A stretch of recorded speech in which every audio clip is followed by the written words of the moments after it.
नमस्कार बंधुरा आमी अनिंदिता आपनादेर सकलके स्वागत जानाच्छि। आशा करी आपनारा सबाई खूब भालो आछेन। आजके आमी बाँधाकपिर पाता दिए एकदम नतून धरनेर एकटा रेसिपि आपनादेर साथे शेयर करब। पुरो भिडियोटी देखार अनुरोध रइलो। आजके रेसिपिर जोन्नो एखाने देखुन 5 पिस परिमाणे कपि पाता नियेछि आर एगुलो आपनारा कम बेशी करे निते पारेन। एखाने देखुन आमी छुरी नियेछि और पातागुलो आगे থেকে আমি ধুয়ে পরিষ্কার করে নিয়েছি। আর এখানে দেখুন কবি পাতার পিছনে যে একটা মোটা ডাঁটা আছে এটা আমি এইভাবে কেটে দেব, দিয়ে একটু পাতলা করে নেব। পরবর্তী স্টেপ বানাতে অনেকটাই সুবিধা হবে, সেই জন্য কিন্তু এইভাবে কেটে নেব। আপনারা চাইলে এটা কিন্তু ব্যবহার করতে পারেন কিংবা সাইড করে দিতে পারেন। আমি এইভাবে একটু পাতলা করে কেটে নেব। আর একটু খেয়াল রাখতে হবে খুব বেশি যেন না পাতলা হয়ে যায় বা পাতাটা ফুটো হয়ে যায়। দেখুন একটা রেডি হয়ে গেছে, আরও একটা এইভাবে কেটে নেব।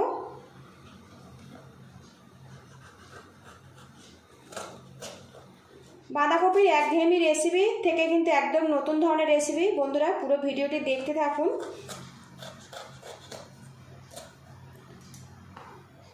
5 পিস পাতা আমি এইভাবে কিন্তু ডাঁটাগুলো কেটে নেব।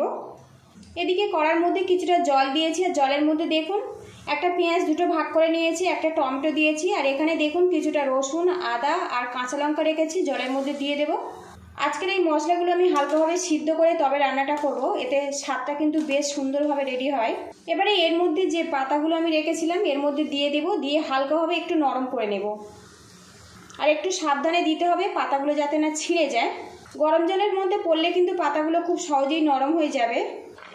পাতাগুলো কিন্তু বেশ নরম হয়ে গেছে। এবার এই পাতাগুলো তুলে নেব, আর সাথে যে মশলাগুলো আছে এগুলো তুলে আমি ঠান্ডা করে নেব। পাতাগুলো যখন দেখবেন একটু নরম হয়ে গেছে আর একটুখানি নেতিয়ে ছোটো মতো হয়ে গেছে, তখন কিন্তু বুঝে নিতে হবে পাতাগুলো হালকাভাবে নরম হয়ে গেছে, আর তখনই তুলে নিতে হবে। পাতাগুলো এইভাবে জল থেকে আমি তুলে নেব। একটা বোলের মধ্যে আমি 2 চামচ পরিমাণে বেসন নিয়েছি, এর মধ্যে অল্প জল দিয়ে একটা মোটা করে একটা ব্যাটার বানিয়ে নিব। একটু মোটা করে কিন্তু ব্যাটারটা বানিয়ে নিতে হবে। এদিকে দেখুন বেসনটা কিন্তু আমি মোটা করে গুলিয়ে নিয়েছি। এবার এটা আমি সাইড করে দেব। আরও একটা বোল নিয়েছি, মশলার মিশ্রণ বানাবো। এখানে আমি 1/2 চামচ পরিমাণে লঙ্কার গুঁড়ো দিলাম, ঝালটা স্বাদ মতো দিতে হবে। 1/2 চামচ ধনের গুঁড়ো, 1/2 চামচ জিরের গুঁড়ো, 1/2 চামচ হলুদের গুঁড়ো, সামান্য পরিমাণে গরম মশলা পাউডার।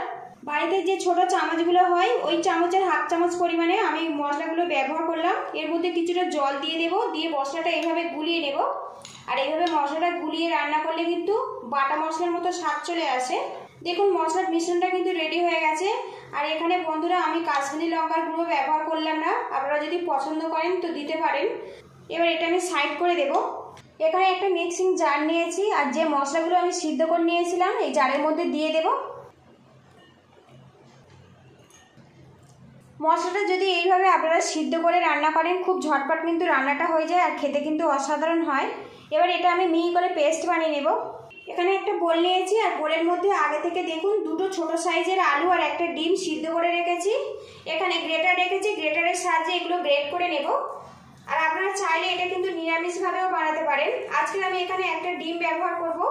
আর বন্ধুরা ভিডিওর শুরুতে আপনাদের কাছে একটা রিকোয়েস্ট রইল, একটা লাইক দিয়ে দেবেন। আপনাদের একটা লাইক পরবর্তী ভিডিও বানাতে কিন্তু অনেকটাই হেল্প করে। আর চ্যানেলে নতুন হয়ে থাকলে চ্যানেলটিকে সাবস্ক্রাইব করে অবশ্যই সাপোর্ট করবেন।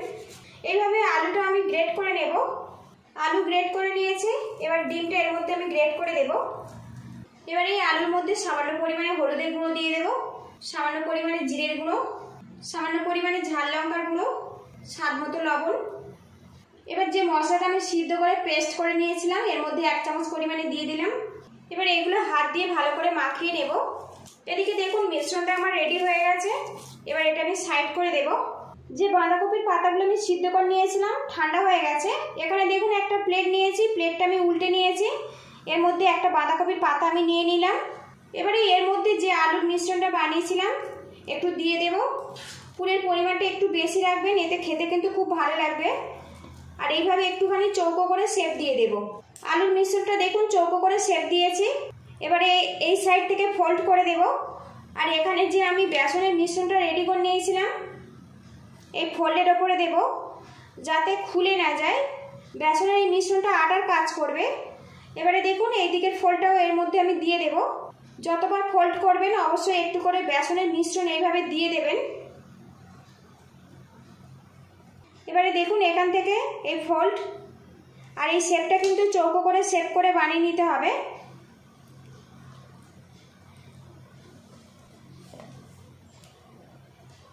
আর এটাও কিন্তু এইভাবে আমি মুড়ে দিয়েছি, দেখুন খুব সুন্দরভাবে রেডি হয়ে গেছে দেখুন।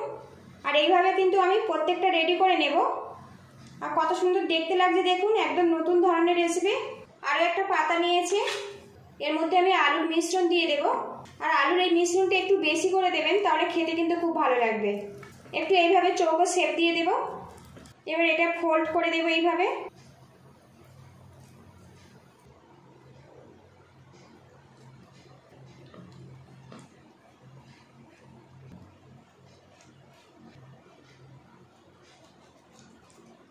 তো দেখুন আরও একটা রেডি হয়ে গেছে। বাঁধাকপির পাতাগুলো পুর ভরে আমি রেডি করে নিয়েছি দেখুন। আর এইভাবে কিন্তু রেডি করে নিতে হবে। প্যানের মধ্যে সামান্য তেল দিয়ে প্যানটা গরম করে নিয়েছি। আর তেলটা বেশ ভালো করে চারিদিকে লাগিয়ে দিতে হবে। এবার এই তেলের মধ্যে পুর ভরা বাঁধাকপিগুলো দিয়ে দেব। আর এগুলো হালকাভাবে কিন্তু ফ্রাই করতে হবে, খুব বেশি ফ্রাই করলে বাঁধাকপিটা কিন্তু প্লাস্টিকের মতো খেতে হবে। এখানে যে আমি বেসনটা ব্যবহার করেছি, বেসনটা একটুখানি শক্ত হয়ে গেলে নামিয়ে নিতে হবে। তো 2 পিস দিয়ে আমি এইভাবে একটু ফ্রাই করে নেব। বাঁধাকপিটা আমি হালকাভাবে ভেজে নিয়েছি। আর এখন কিন্তু খুব সুন্দর একটা গন্ধ বেরিয়ে আসছে। আর এটা কিন্তু হালকা করেই ভাজতে হবে। এবার এটা আমি তুলে নেব। বাকিগুলো আমি একইভাবে ফ্রাই করে নেব। পুর ভরা বাঁধাকপিগুলো কিন্তু ভাজা হয়ে গেছে। আর একটু তেল দিয়েছি। এবার এর মধ্যে আমি সাদা জিরে দেব সামান্য পরিমাণে। 1 টুকরো করে গোটা গরম মশলা দিয়ে দিলাম, তেজপাতার টুকরো, এগুলো আমি ফোড়ন করে নেব। এবারে এর মধ্যে আমি দিয়ে দেব মশলা বাটা। মশলাটা কিছুক্ষণ কষিয়ে নেব। এই মশলাগুলো আগে থেকে যেহেতু সিদ্ধ করে নিয়েছি, খুব কম সময়ের মধ্যে মশলাটা কষে যাবে। মশলাটা বেশ কিছুক্ষণ কষিয়ে নিয়েছি। এবারে এর মধ্যে দিয়ে দেবো মশলাগুলো জল। সব মশলাগুলো একসঙ্গে কষিয়ে নেব যতক্ষণ না তেলটা আলাদা হয়ে যাচ্ছে। এবারে এর মধ্যে দিয়ে দেবো স্বাদ মতো লবণ। আর আপনারা যদি পছন্দ করেন তো সামান্য চিনি অ্যাড করতে পারেন, আমি এখানে চিনি অ্যাড করব না। মশলাটা দেখুন বেশ করে কষিয়ে নিয়েছি। প্যান থেকে বেশ ছেড়ে ছেড়ে আসছে আর তেলটা কিন্তু ছেড়ে দিয়েছে। এইভাবে মশলাটা কষিয়ে নিতে হবে। এবারে এর মধ্যে আমি জল দিয়ে দেব। এখানে আমি 1 গ্লাস পরিমাণে জল ব্যবহার করলাম। গ্রেভিটা আমি ফুটিয়ে নেব। আর লবণ যদি কম মনে হয় তো এই সময় লবণটা আপনারা দিয়ে দিতে পারেন। গ্রেভিটা বেশ কিছুক্ষণ ফুটিয়ে নিয়েছি। এবারে এর মধ্যে বাঁধাকপি ভাজাগুলো আমি দিয়ে দেব। আর বন্ধুরা, বাঁধাকপির ঘন্ট তো আপনারা অনেক খেয়েছেন বা অন্য অন্য রেসিপি আপনারা অনেক খেয়েছেন। একদম নতুন পদ্ধতিতে বাঁধাকপির এই রেসিপিটা যদি ভালো লাগে তো একটা লাইক দেওয়ার অনুরোধ রইল। আপনাদের একটা লাইক পরবর্তী ভিডিও বানাতে কিন্তু অনেকটাই উৎসাহ দেয়। আর চ্যানেলে নতুন হয়ে থাকলে চ্যানেলটিকে সাবস্ক্রাইব করে পাশে থাকবেন, বেল আইকনটি প্রেস করে দেবেন, পরবর্তী ভিডিওর নোটিফিকেশান সবার আগে আপনার কাছে চলে যাবে। ফেসবুক থেকে দেখলে পেজটা একটা লাইক দিয়ে ফলো করার অনুরোধ রইল। দেখুন বাঁধাকপিগুলো দিয়ে দিয়েছি, কিছুক্ষণ এটা আমি রান্না করে নেব। একদম নতুন স্বাদের বাঁধাকপির রেসিপিটা কিন্তু বেশ কিছুক্ষণ ফুটিয়ে নিয়েছে। আর এখন কিন্তু পুরো রেডি হয়ে গেছে। এইরকম গ্রেভি অবস্থাতে নামাবো, তবে কিন্তু ভাতের সাথে বা রুটি পরোটা দিয়ে খেতে ভালো লাগবে। এবারে এর মধ্যে দিয়ে দেবো সামান্য পরিমাণে ধনেপাতা কুচি। আর বন্ধুরা, আজকের এই রেসিপিটা যদি ভালো লাগে বাড়িতে অবশ্যই এইভাবে ট্রাই করবেন। কেমন হয়েছে আমাকে অবশ্যই কমেন্ট বক্সে জানাবেন। পুরো ভিডিওটির সঙ্গে থাকার জন্য ধন্যবাদ রইল। পরবর্তী ভিডিও দেখার আমন্ত্রণ জানিয়ে আজকে আমি বিদায় নেব। আর আজকে এই রেসিপিটা কিন্তু আমি লাঞ্চে পরিবেশন করব। গ্যাসের হিটটা বন্ধ করে দিচ্ছি। একটা পাত্র দিয়ে কিছুক্ষণ ঢেকে রাখবো, তারপর ফাইনাল লুক আপনাদেরকে আমি দেখাচ্ছি।